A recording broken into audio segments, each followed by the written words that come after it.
Phenomenon Paranormal podcast. We are starting a new season, and we wanted to first, before any further ado, introduce a fourth member. Hi, this is Padme. Say hi, Padme. Our new co-host. This is our new co-host. That's right. She has a lot of opinions about the paranormal. So we wanted to introduce her because chances are she's going to be jumping up in the shot. 100% will be jumping 100%. So anyway, try and focus less on how cute she is and more on what we say. Yeah, but look at her. Or not. I mean, who could help it, right? So you'll see her again throughout the episode, but say bye for now. Bye, Padme. Padme. All right, you go have fun. All right. And there she is. All right, so today we want to talk about something that we just recently did, and hopefully you have maybe seen it over on our YouTube. But we did an investigation recently at a local area in Virginia, a very historic property called Wrexham Hall, and we caught some pretty incredible evidence there. If you haven't yet, stop this episode now and go watch that first. Yes. Because today's episode is all about a deep dive into what we discovered there during our investigation. Absolutely. So go watch that and then come back here and we'll get to talking about it. Oh yeah, and we're going to put the link in the description so you can go straight over and check it out. And it's definitely worth watching all the way through because a lot of the stuff that we catch, you'll see in the latter half of the video. So definitely go do that. It's a bit of a build-up. It is. Yeah. It is a build-up. But the cool thing about this property, and this is what we want to talk about today too, is there's so much history surrounding it. Right. And, you know, we could even put links to in the description that you can read all about Wrexham Hall. And, you know, we're in the South. Mm-hmm. Yeah. So, especially right here where we are, we're in the Richmond, Virginia area. And this is literally where the, you know, forming of the country took place. Mm-hmm. Yeah. A lot of things happen here, not all good No. in the South. But one of the things that, you know, you can see all throughout here and even going into, you know, Norfolk, Yorktown, which I had the chance to visit recently, there are battles everywhere that shaped the country from the American Revolution to the Civil War, everything. So Wrexham Hall was no exception. And it started in one location. There was a battle literally 3 miles from the house and the Civil War. It was moved to its new location at another home called Fruit Hall. Yeah. Brought over and attached to Wrexham Hall. It was used as a Civil War hospital, treating both North and South soldiers, which, you know, there is a former operating room that Allie can tell you about. Right. I don't know if you want me to get into it now, though. Yeah, we can build up to it. Yeah.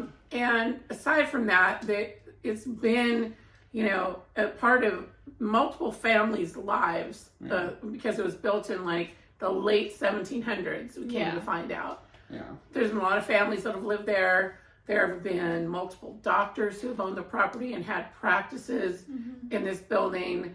There have been deaths on the property. There's a lot, and even something we found out right when we got to the investigation that we didn't even know happened recently. Right. And we'll talk about that later. Yeah. But a lot of opportunity, I think, for, you know, the word haunting kind of always gets me.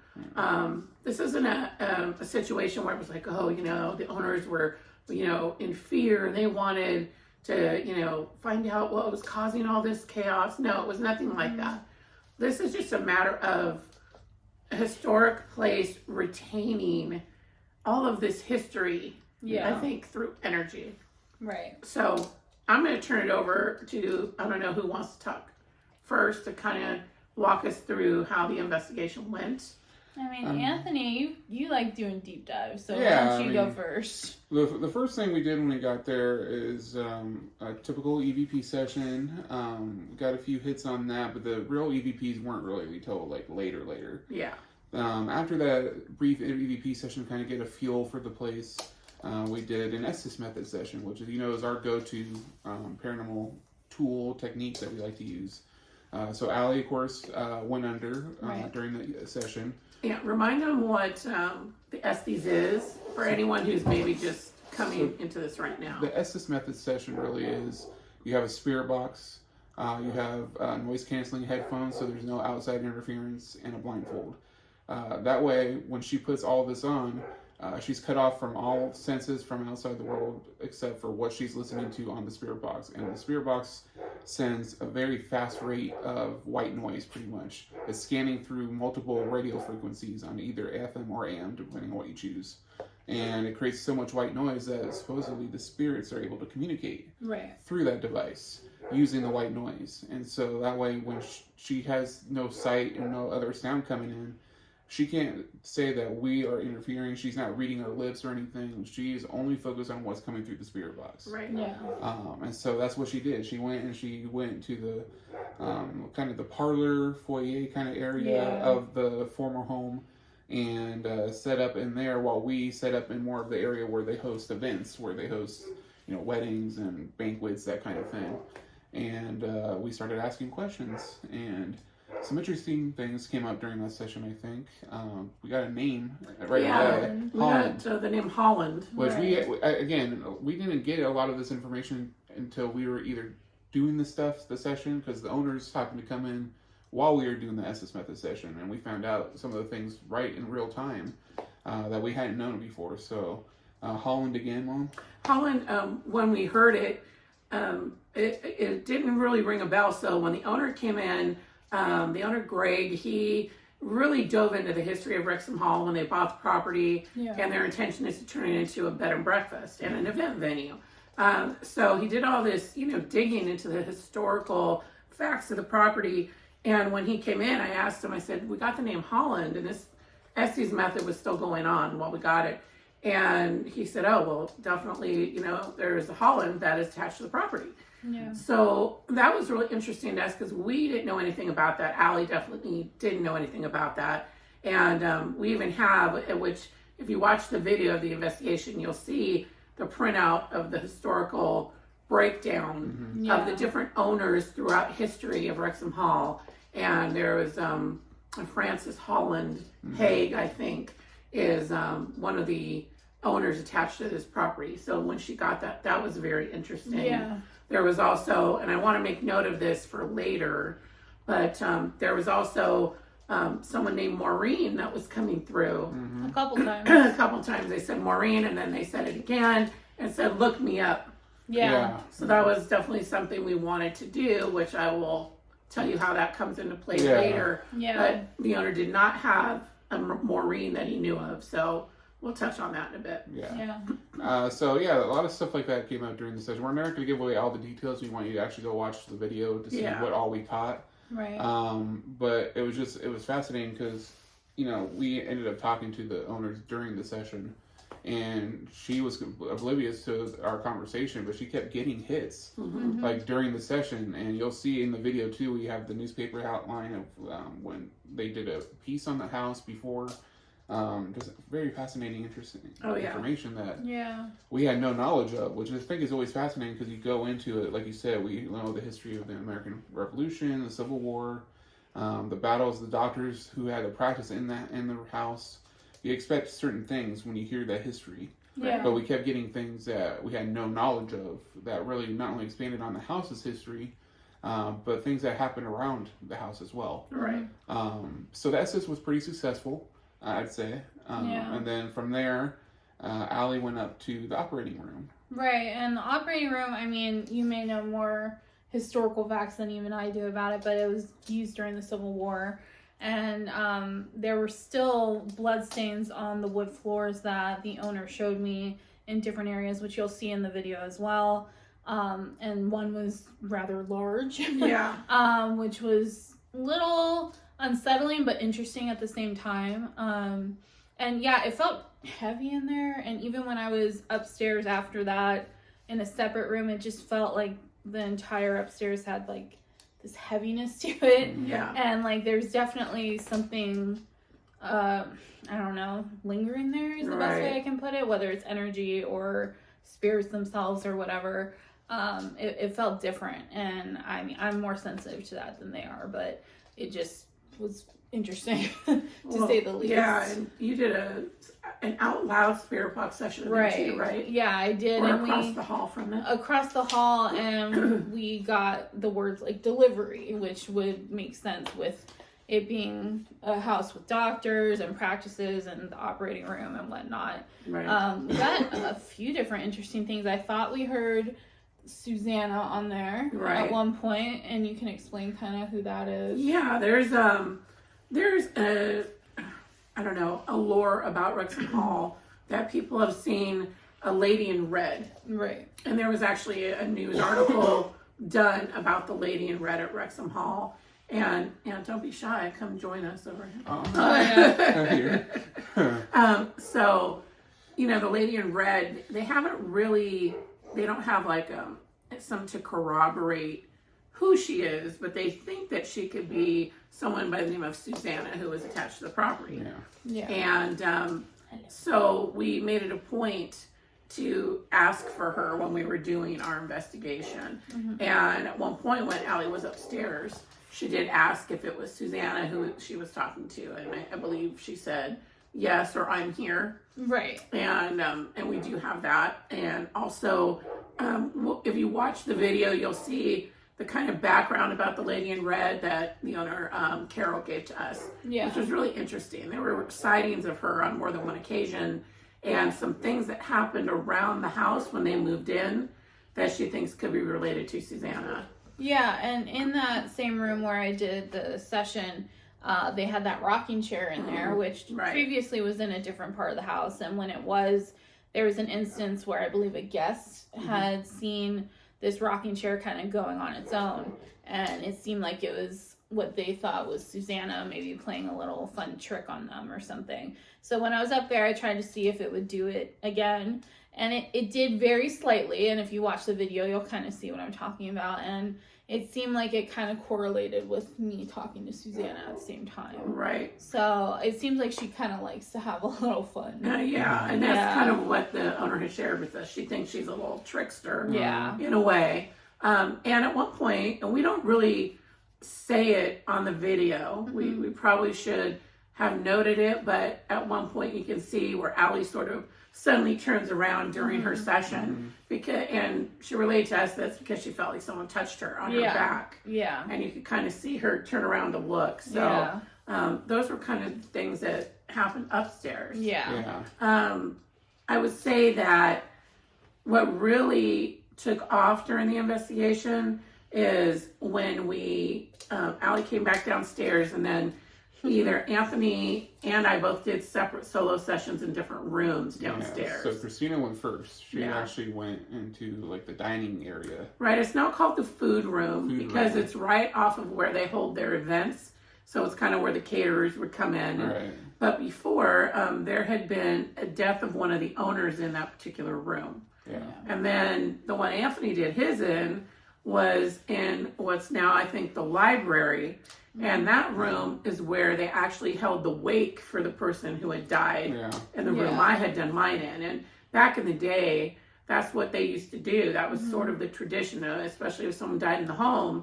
They would have their wake rather than at a funeral parlor. Yeah. They would have it right there somewhere in the house. Yeah. And then the body would be removed from the home. So we thought those two locations would be really interesting to do some EVP sessions in. And they were. And they really were. Although yours was technically a spirit talker. Yes, I should explain that. And we caught the EVPs on the camera. Right. And the spirit talker, again, like we've said this before. She wants to be a part of it. Yeah. Well, I think she needs to be at this point. She said she has opinions. Hi. And the Spirit Talker is actually an app, and we don't use a lot of phone apps when we do investigations. No. There's a reason why we trust this app. Yeah. More so than others. Yeah, its track record has been pretty spot on for us, and we kind of try and use it, like we'll use it in conjunction with the Estes method to see if what we get on the Spirit Talker kind of, coincides with what Allie's maybe getting on the Estes. And for anyone who's watched investigations, you probably have heard of an ovulus That's kind of what the Spirit Talker app works in the same way as. It has a word bank, and it pulls up words that supposedly are trying to be communicated to us.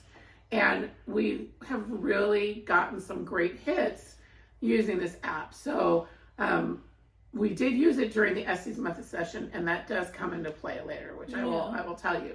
But I used that and did a Spirit Talker session, much like you would an EVP session, where I just ask questions and see what we get on the Spirit Talker.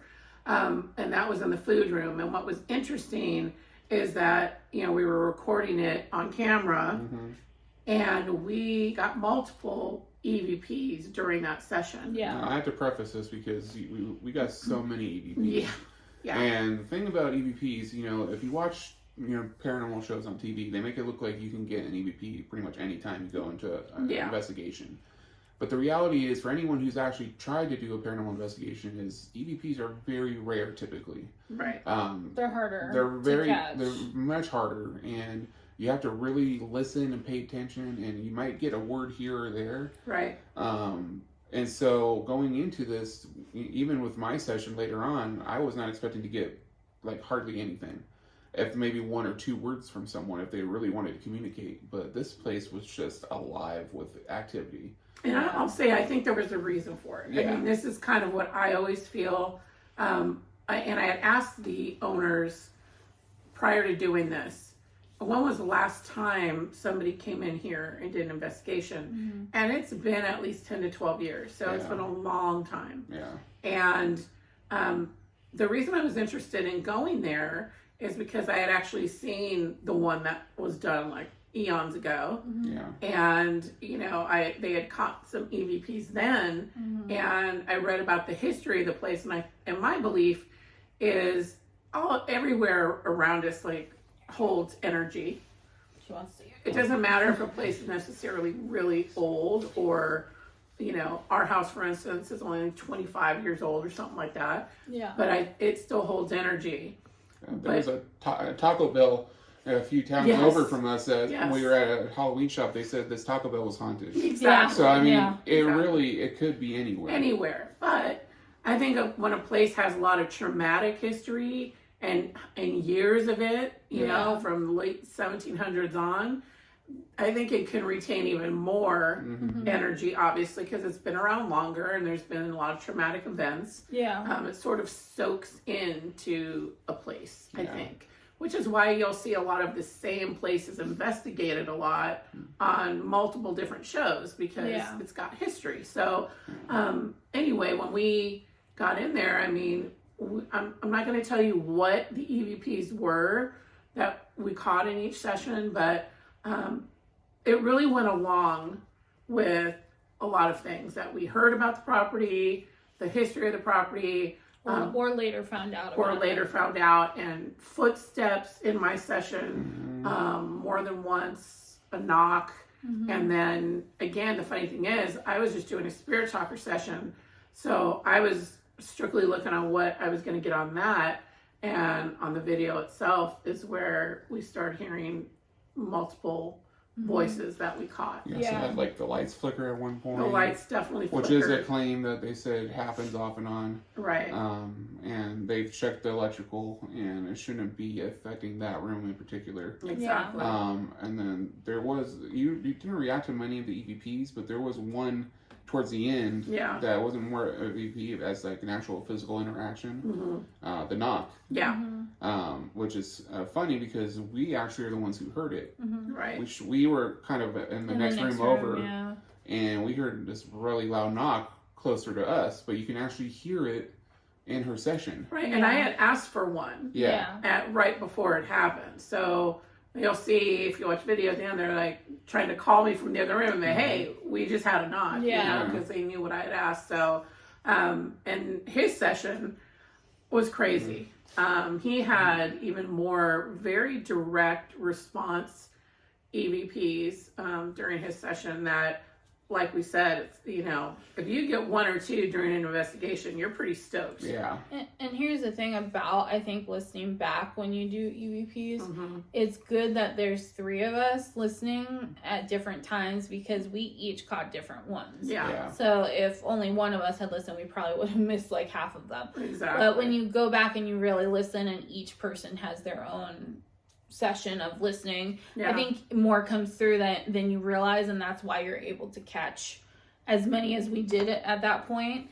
And honestly, I won't say what they are, but the one part where it literally had 4 back to back Mhm. was insane to me. It was just like boom, boom, boom, Yeah. you know, and it's like, how Well, does that happen? I don't know, but You know? the thing about that part you're talking about too is, you know, after the investigation, as, you know, I started researching even more to find out certain things.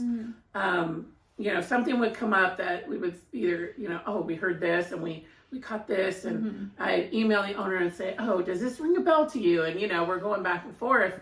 And the section she's talking about, where there was a name actually thrown out. Yeah. Of course, I emailed the owner and I said, does this name mean anything to you?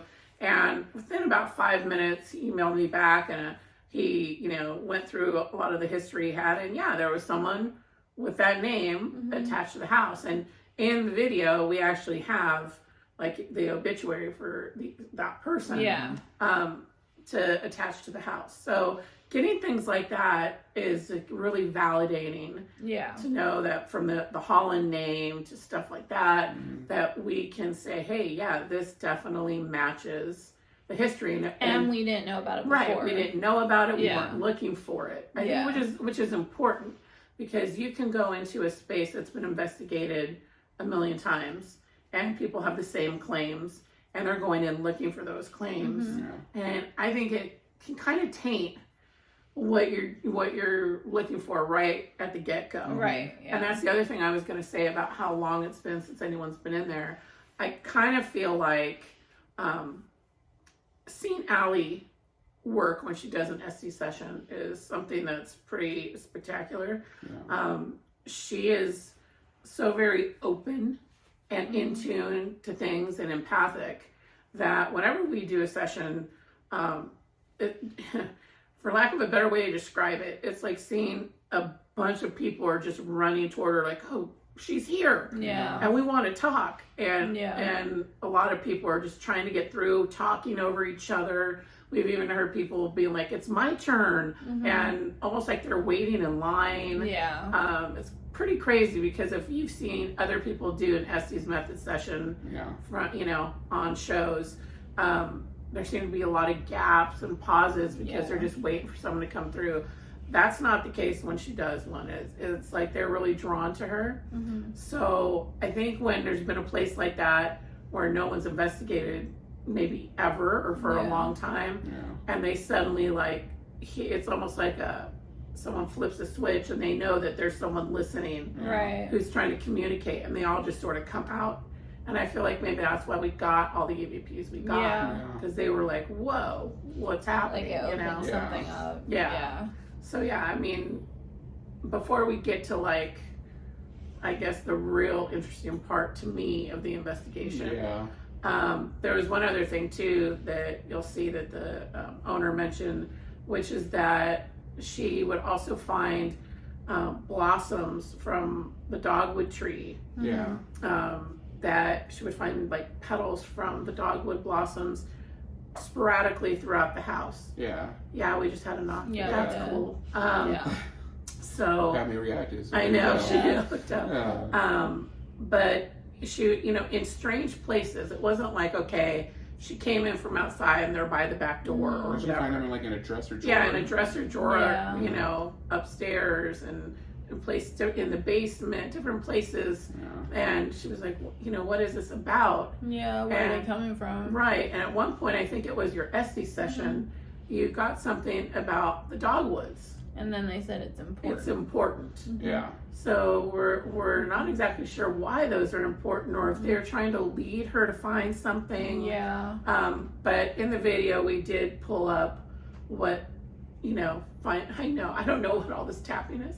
Finding dogwoods and what they represent. So you'll have to watch videos. Yeah. Just one other, it's a brief thing. We don't mention it in the video because we don't really have evidence of it. But both Allie and I did actually see something out of the corner of our eyes at different points in different places. Yeah. She saw something while she was upstairs in the operating room, right? Yeah. Like a shadow out of the corner of her eye. Yeah. And I saw the same thing while we were wrapping up downstairs. Before we did our exit shot, I saw like a shadow out the corner of my eye kind of run down the hall. Right. And I at first was trying to be logical, and I thought, well, maybe it's a cat or something, because they had mentioned they had a cat. But we asked them, and they said the cat's put away downstairs in the basement behind a locked door. Right. So there was no way it could have been any sort of animal in there. So something ran past while we were there twice. Something clearly trying to get our attention. We could have an explanation for that. Yeah, I was gonna say. Yeah, we could. So this is something that we were totally unaware of when we planned this investigation, and didn't know until we got there. When we arrived and we were just talking to the owners, the owner Carol mentioned to us that a few weeks before we got there was a terrible accident right on the street, on the same street that their property is. Yeah. They could see it from their window. Right, and it was a car accident, and 2 little girls were killed. And I mean, it's just horrible. It's awful. It's tragic. Yeah, I think they were like 6 and 9 or something like that. They were real little. Real young, 2 sisters. And going into a place like that, obviously you hear stories like the Lady in Red and the history, and you're expecting interactions with older ghosts. Right. Whenever you see a show and they describe, what have you seen there? It's always a lady in red, lady in white. Victorian garb. Yeah, very old spirits. But what we got on the evidence review speaks to these little girls. Yeah, it was actually really sobering, I think, when all was said and done, because as I mentioned, when we were done with the investigation, we didn't know everything we caught yet. Yeah. But one of the things that we did hear in the essays was that name Maureen, and then she said, "Look me up." So I was going through a lot of the history. I went on ancestry websites to try and look up family members of the known owners throughout the history of the home to see, are there any Maureens attached? I was not finding anything at all. But then I went back and I was like, I decided as I was doing that, well, you know what? Let me look up the details of that accident to see if anyone involved was named Maureen. Because at that point, I didn't know the names of the little girls. I didn't know the name of the driver. So, because I think what had happened was the babysitter of these girls was driving and crashed into a tree or a pole, something of that nature. So maybe their mom was Maureen. I didn't know. So I looked it up and found multiple articles on the accident. And I saw the names of the little girls, and one of the little girls was named Ava. And right away, something like just stuck out to me, like, why does that seem familiar from the investigation? And I couldn't remember why. So I'm going back through all the different sessions we did, and then it came to me, like, we did a spirit talker while Allie was doing her Estes Method session. And when you use the Spirit Talker app, it keeps a record of all the words that it puts out in a folder. And I pulled that up, and sure enough, the last thing we got on the Spirit Talker was the name Ava. So I was like, wow. I mean, and that's why we trust this app, because you never know how it's going to connect like that. It always seems to be in conjecture with the Estes method that it just clicks. It did. And then when we go further in the investigation, like we got EVPs that really correspond to little girls, from giggling to some things that were said, running away, like little footsteps. The little laughter. Footsteps running away. And the thing, seeing things out of the corner of your eye that look like they're running past. Things on the spirit text that we're playing now. Different things that it just really felt like they're attached there maybe because of, you know, where this thing happened. And I even went back and, you know, kind of talked to the owner about it, and they said, well, you know, actually, and this we had no idea of, even while we were on the property when they told us about the accident. The wake, the reception after the wake for these two little girls was held at Wrexham Hall. And all their family and everything was there along with the remains. So that's one thing, and that kind of blew me away. And then a family member of the owners of Wrexham Hall actually has a personal tie to one of the family members related to the little girls. But talk about a synchronicity. I mean, just left and right, it was just such validation that I feel like these little girls are hanging around there. And then you really should look at the EVP session that I did. Because not only was that also part of where the wake and everything was held, but you know, at the time I didn't feel anything like negative there. I did feel like I wasn't alone in the room, but I didn't feel anything bad, which I think speaks to what we're trying to do here with the paranormal as a whole. You know, we have our saying at the end of our podcast, you know, don't fear the unknown. And it's because I don't think it was anything scary. I just think, you know, if people don't have the education about the paranormal, if we don't talk about it enough, people will be scared because it is unknown. They don't they don't understand what they're seeing or hearing. Absolutely. But then you look at what we actually got is two little girls, and it's sad, it's tragic, but they also seem like they have found something in this home. Whether it's the lady in red is there helping them, because we did got to get it. If you watch the session, seemed like there was an older person talking to them at one point. And there was a lot of back and forth between the girls themselves, pretty much right next to where I was standing with the recorder. Whether it's the lady in red, whether it's other spirits maybe there. they feel comfortable with the owner. You know? She's a very nice lady. Maybe the little girls are ones leaving the dogwood pedals for all we know. I don't know. We don't. That's the thing. We don't have all the answers. Of course not. Having that interaction with these little girls, I think, is proof that if you go into an investigation not with a set goal, but with an open mind, you get more authentic interactions. Because we could have gone in there solely focused on the history, the doctor's practice, the war, but we left ourselves open to whatever was there. And because of that, we got to give voice to these two little girls, you know, without even realizing we were doing it. Absolutely. And, you know, that's what I kind of was sharing with the owners, because I did a wrap up with them on the phone to kind of tell them what we found. And, you know, that's the thing. I think if who we caught on our sessions was one or more of these little girls, they are probably just comfortable there. They feel at home there. You know, when I asked about the accident itself, you know, they at first, you know, when they told us about it initially, they mentioned it was on the street. Well, I didn't realize that it was literally right outside their window until they told me that. So, you know, their area was, you know, caution taped off. That's how close it was to their property. So, you know, this is a beautiful place, big yard, you know, a big home. I mean, I could just see these little girls running around, being comfortable there.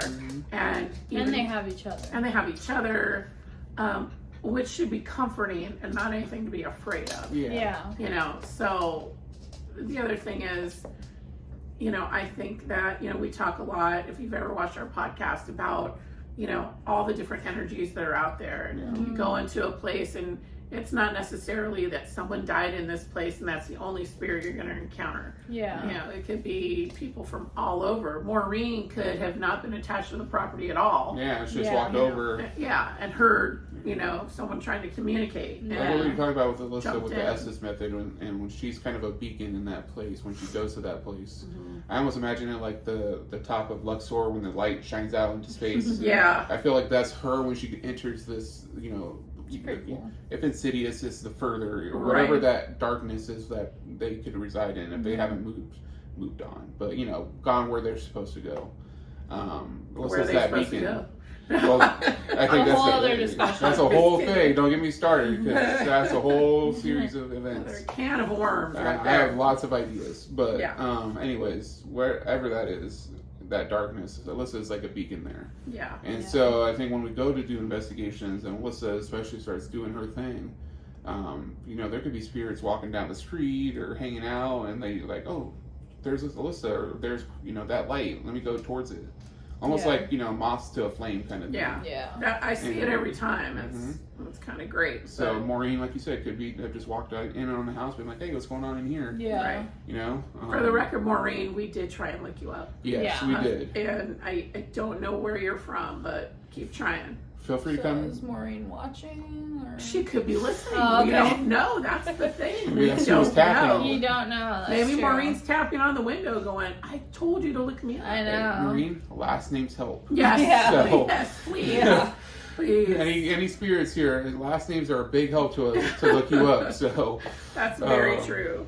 but yeah, I mean, it was, you know, obviously the circumstances of the little girls is tragic Yes. and heartbreaking.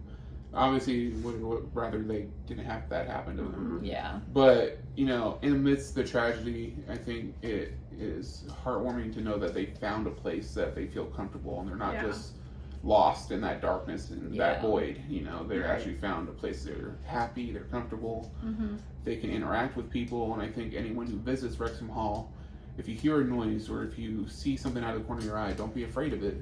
Yeah. You know, speak to them. Say, hey, I'm here. You're welcome here. Yeah. You know, you have nothing to be afraid of. You know, even bring a little toy. Maybe they'll appreciate it. Yeah. But it just goes to show you, if you keep an open mind, you can really, you know, experience something incredible Yeah. without Yeah. ever knowing it. I agree. Yeah. So, you know, if the family of the little girls happens to see this, we want to express our sincerest condolences Yes. for the loss of Ivy and Ava. Yeah. We're very sorry for your loss. Yeah. But hopefully maybe this gives you a little bit of comfort that they are out there somewhere, and they sound happy. Yeah. And they're together. They're together, and that, you know, we don't know what happens on the other side, but our hope is always that, you know, we can see those loved ones again. Yeah. Mm-hmm. And I think they're okay. Yeah. Yeah. So that's what I want to say to the family of Yeah. Ivy and Ava. And again, you know, we're going to put all the links down here for you, so you can watch the investigation. If you have any questions or you hear things that we didn't hear, Yeah. please let us know, because we would love to hear it. Listen with headphones when you watch the investigation, so you can hear those EVPs really clear. Yeah. Yeah. And yeah, I hope we get to go back there and explore further. We're going to try and start going to some more of these historic places in and around our area, because there are many. Yeah. Oh yeah. So you can look out for that as well. Yeah. Mm-hmm. Well, Did I miss anything? I think that's it. I Yeah. mean, like I said, we don't want to get into too much detail because we want you to watch the episode. So please go to our YouTube channel. Go watch that investigation for yourself. That link will be down below. Mm-hmm. Give it a like, give it a comment. If you hear something we didn't hear or see something we didn't see, let us know. That way we can check it out for ourselves. But yeah, I think that's it. Mm-hmm. And we'll definitely be back with a new episode soon. Yeah. A new season is starting, so I hope you guys enjoyed this episode. I think that's it. So from Christina, Allie, and myself, this is Paranormal Phenomenon Paranormal Podcast. And remember, don't fear the unknown.